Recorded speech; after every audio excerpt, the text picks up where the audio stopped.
সেই সন্তানের ভূমিকায় তোমাকে অভিনয় করতে হবে।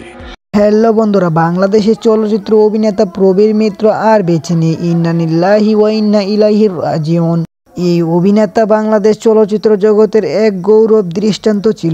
তিনি দীর্ঘদিন যাবৎ নানাবিধ রোগে আক্রান্ত ছিলেন। তিনি কিন্তু হিন্দু ধর্মের অনুসারী ছিলেন। পরে তিনি ইসলাম ধর্ম গ্রহণ করে।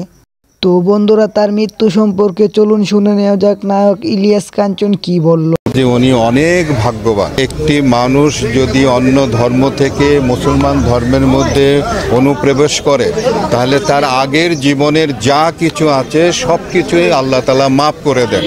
উনি একদম শিশুর মতন, মানে নতুন জন্মের মতন হয়ে। তারপর প্রবীর মিত্রকে আজিমপুর কবরস্থানে দাফন করা হয়। তো বন্ধুরা, সর্বশেষে একটি কথাই বলবো, আমরা সবাই এই অভিনেতার জন্য দোয়া করব, আল্লাহ তাআলা যেন ওনাকে জান্নাতের সর্বোচ্চ মাকাম দান। তো বন্ধুরা, তাহলে যদি ভিডিওটি আপনাদের ভালো লেগে থাকে তাহলে অবশ্যই চ্যানেলটা সাবস্ক্রাইব করে পাশে থাকা বেল আইকনটি অন করে দিবেন।